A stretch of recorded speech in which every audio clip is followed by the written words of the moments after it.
Welcome back. You are watching Crossfire. My guest in studio, Brian Mbugua, a political strategist, and Pamela Odhiambo, women representative of the county of Migori. Once again, thank you for being with us here on Crossfire.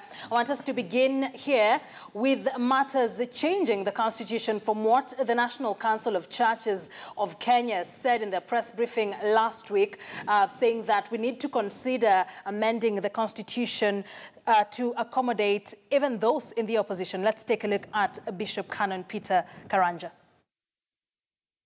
We invited Kenyans to consider a constitutional amendment that would address this problem. We hereby restate the proposal and appreciate that it can be improved. We recommend that Kenyans, through Parliament, amend the Constitution of Kenya 2010 to provide for A, an expansion of the executive to provide for the president to appoint a prime minister and 2 deputies as part of the executive of the winning party or coalition. The prime minister and deputy prime ministers will sit on the cabinet and may answer questions in parliament. These positions can be ascribed other names. We hasten to add that this is an expanded executive of the winning party or coalition. It is not a nusu mkate arrangement. We call for the restoration of the position of leader of the official opposition as was in the old constitution, and the creation of the position of deputy leader of official opposition in parliament. These positions would be occupied by nominees of the political party or coalition which meets a set criteria, who may be the presidential candidate and running mate who obtain the second highest number of votes in a presidential election. This is necessary if we are to provide dignity for the opposition and an effective and facilitative mechanism of holding the government to account. Well, there have been mixed reactions since the NCCK came out with that particular statement, the amendment of the constitution to accommodate even those in the opposition. Is this something we might want to consider as Kenyans, Brian? Will it be effective?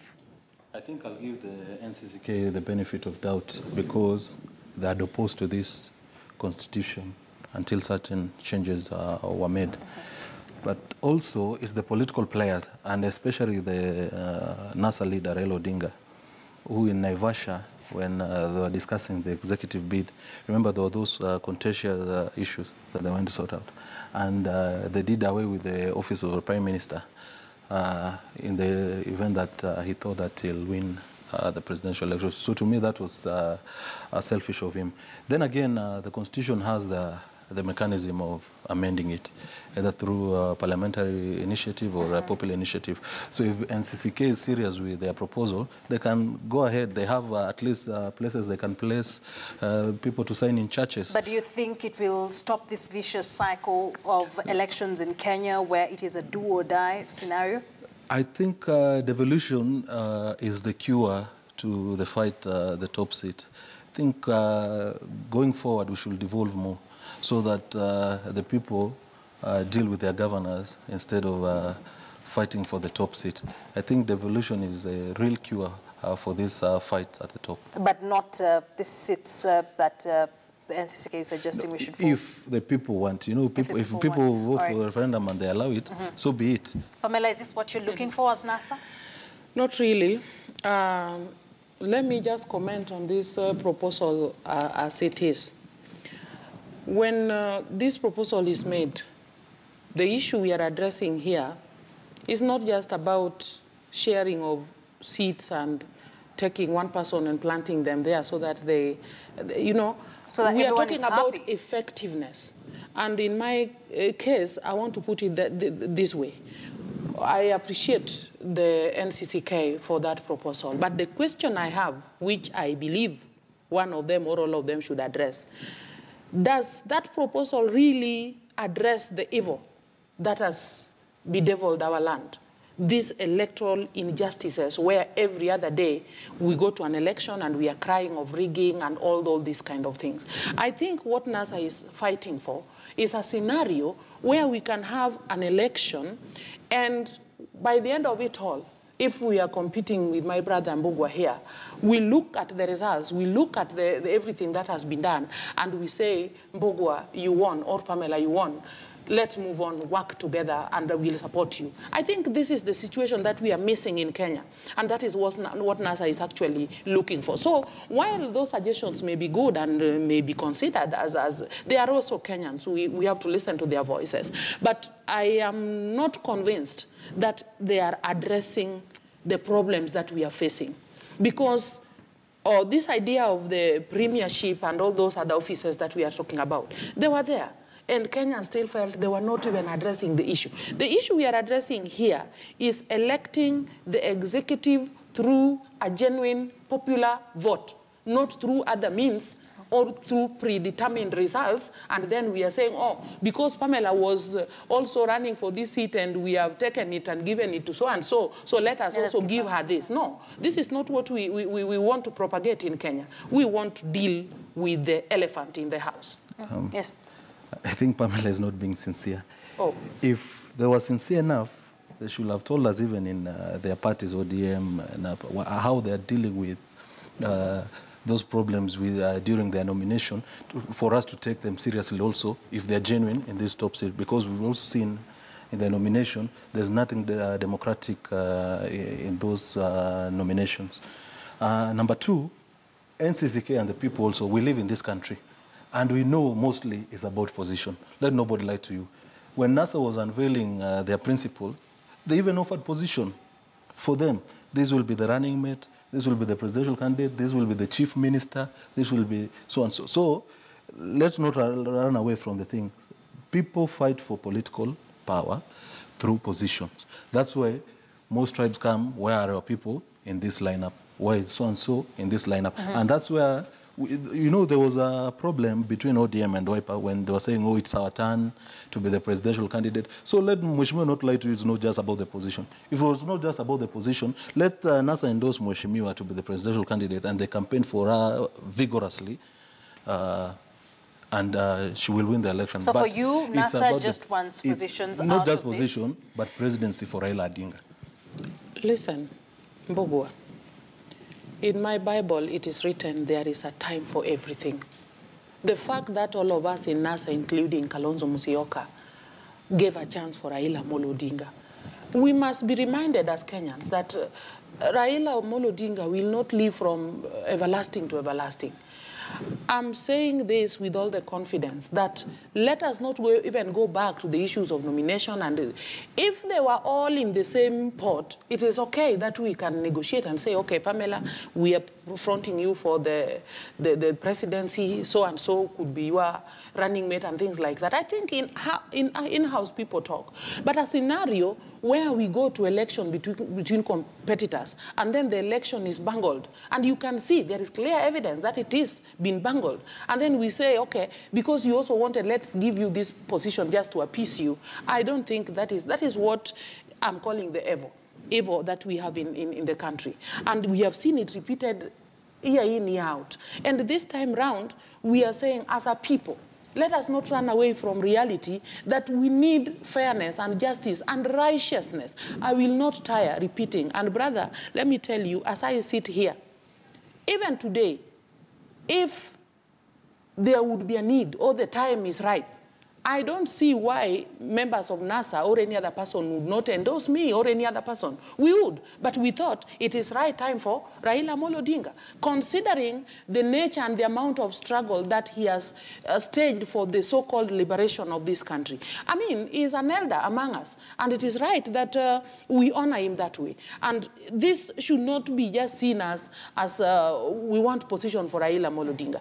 I know of one man in Africa, Nelson Mandela, who fought for so many years. And he set a precedent and fought for liberation until the Africans ruled themselves. And he sat only on that seat for 5 years, and Mandela said, let somebody take over.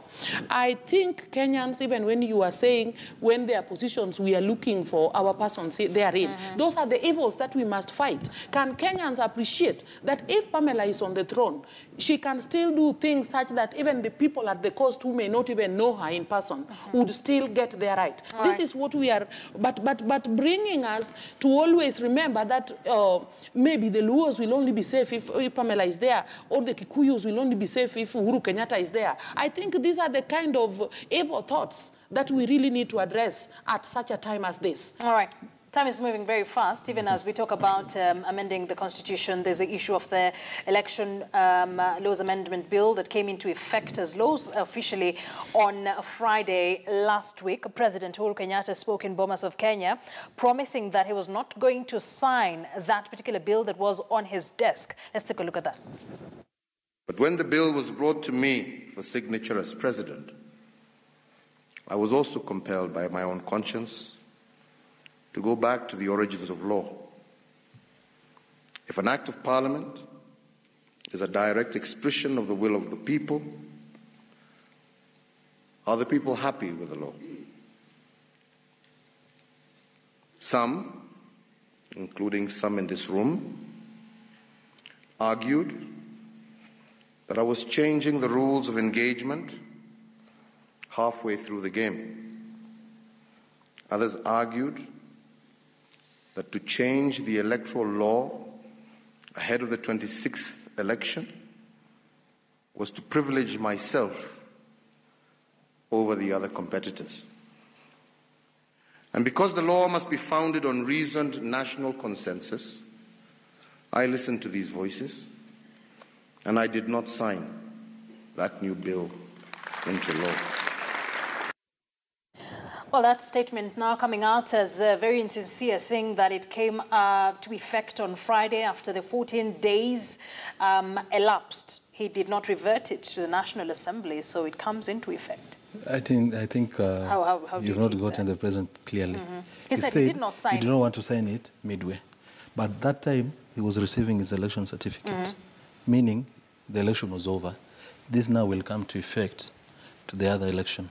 Not the one. So then it means he does not mind the amendments that have been made, right? Yeah, he didn't say the amendments were wrong. You get it?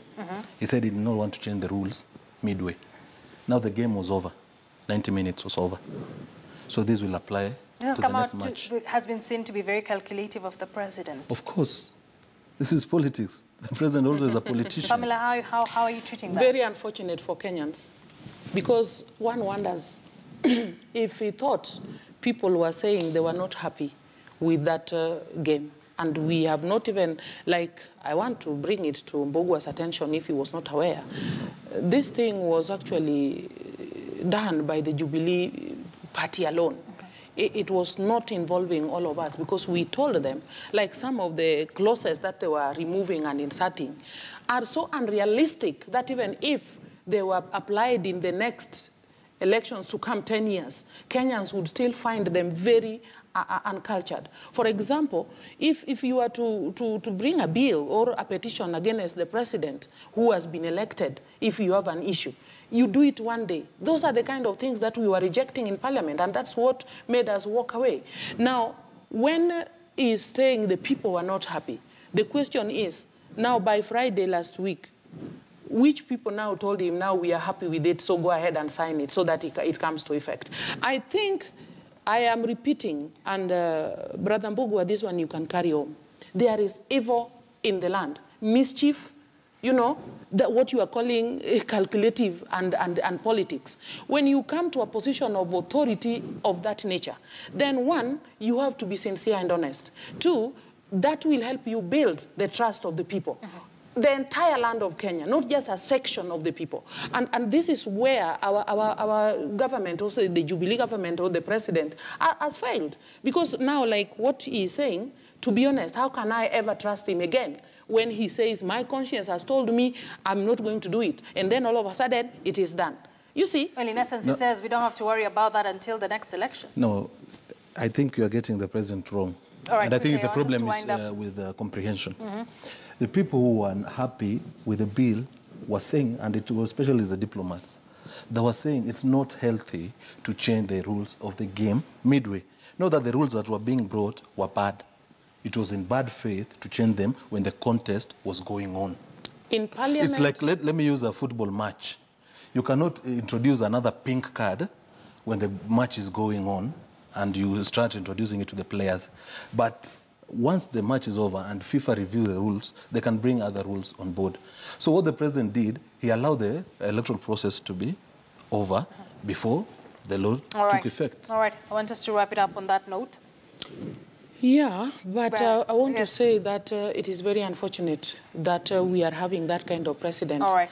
And let the Kenyans out there know that we are calling for the right thing to be done in Kenya, not just fronting a particular individual. Right. In Parliament, we said these rules were wrong, and we are going to still say so, and maybe they will be changed again because they are actually wrong. Odhiambo, Women Representative, Migori County, Brian Bugwa, political strategist. This was Crossfire. Thank you very much for staying with us. Yvonne Okwara Matole comes in next with Checkpoint. I am Akisa Wandera. Have yourselves a good night.